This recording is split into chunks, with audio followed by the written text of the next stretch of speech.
ये दो बड़ी गलतियां जो पंडित जवाहरलाल नेहरू के प्रधानमंत्री काल में हुई, सबसे बड़ी गलती जब हमारी सेना जीत रही थी, पंजाब का एरिया आते ही सीज फायर कर दिया गया। अगर सीज फायर 3 दिन लेट होता तो पाक ऑक्यूपाई कश्मीर आज भारत का हिस्सा। ये बयान अमित शाह ने बुधवार को लोकसभा में दिया। उन्होंने कश्मीर में सीज फायर करने और मसलों को संयुक्त राष्ट्र तक ले जाने वाले फैसले को ब्लंडर बताया। जम्मू कश्मीर से जुड़े 2 विधेयक भी पेश किए गए, जम्मू कश्मीर आरक्षण संशोधन विधेयक 2023 और जम्मू कश्मीर पुनर्गठन संशोधन विधेयक 2023। सरकार ने इसके लिए 24 सीटें भी आरक्षित की हैं।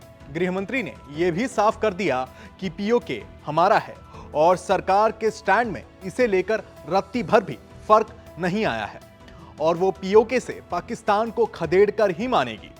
नमस्कार, मैं हूं Sudhanshu Shiv Kumar. India TV explainer में आज हम जानेंगे क्या है पीओके और यहां की 24 सीटों का मसला आखिर क्या है।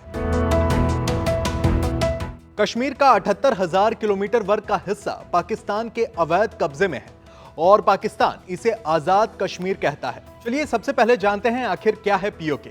ये समझने के लिए इतिहास में झांकना जरूरी है। 1947 के बंटवारे के वक्त और इसके पहले तक जम्मू कश्मीर आजाद रियासत थी। अंग्रेज इस रियासत को इसके तत्कालीन महाराजा हरि सिंह को सौंप गए थे। जब दूसरी रियासतों का भारत में विलय हो रहा था, उस वक्त हरि सिंह हिला हवाली करने में लग गए। वो इस स्वतंत्र रियासत के महाराजा बने रहना चाहते थे। इस बीच पाकिस्तान की फौजों ने कबायली बनकर कश्मीर पर हमला कर दिया। हरि सिंह के विलय समझौते पर हस्ताक्षर करने के बाद भारतीय फौजें कश्मीर में पहुंच गई। हालांकि तब तक कश्मीर के एक हिस्से पर कब्जा हो चुका था।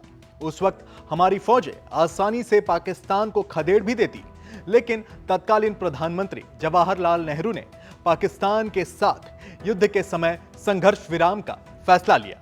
सिर्फ यही नहीं, वो जम्मू कश्मीर के मामले को संयुक्त राष्ट्र में लेकर चले गए। ये मामला वहां तभी से फंसा है। पाकिस्तान के कब्जे वाले इस क्षेत्र को ही पीओके कहते हैं। पीओके के लिए 24 सीटें आरक्षित करने का मतलब क्या है, आइए ये भी समझ लेते हैं। जम्मू कश्मीर राज्य के विभाजन से पहले विधानसभा में कुल 111 सीटें थीं। इनमें कश्मीर डिवीजन में 46, जम्मू डिवीजन में 37, लद्दाख में 4 और बाकी 24 सीटें पाकिस्तान के कब्जे वाले कश्मीर यानी कि पीओके के लिए आरक्षित थीं। 4 अगस्त 2019 को अनुच्छेद 370 को निरस्त कर दिया गया। इससे राज्य को मिला विशेष स्थिति का दर्जा खत्म हो गया। इसके बाद जम्मू कश्मीर में 107 सीटें रह गईं। विधानसभा मानचित्र को फिर से तैयार करने के लिए 2020 में केंद्र सरकार ने परिसीमन आयोग का गठन किया। उसने जम्मू क्षेत्र के लिए 6 अतिरिक्त सीटों और कश्मीर घाटी के लिए 1 सीट की सिफारिश की। इससे विधानसभा सीटों की कुल संख्या 90 हो गई। इसमें पीओके में रहने वाले लोगों के लिए आरक्षित 24 सीटें शामिल नहीं हैं। ये सीटें तब तक खाली रहेंगी जब तक कि इस क्षेत्र पर पाकिस्तान का कब्जा खत्म नहीं हो जाता। साथ ही वहां रहने वाले लोग अपने प्रतिनिधियों का चुनाव नहीं कर लेते। बहरहाल कश्मीर का मुद्दा अब तक नहीं सुलझ सका है। पाकिस्तान आतंकवाद के जरिए कश्मीर में हालात बिगाड़ता रहता है, जबकि भारत साफ कर चुका है कि जब तक आतंकवाद बंद नहीं होगा तब तक कश्मीर पर कोई बातचीत नहीं होगी। उम्मीद करते हैं आज का हमारा ये कंटेंट आपको पसंद आया होगा।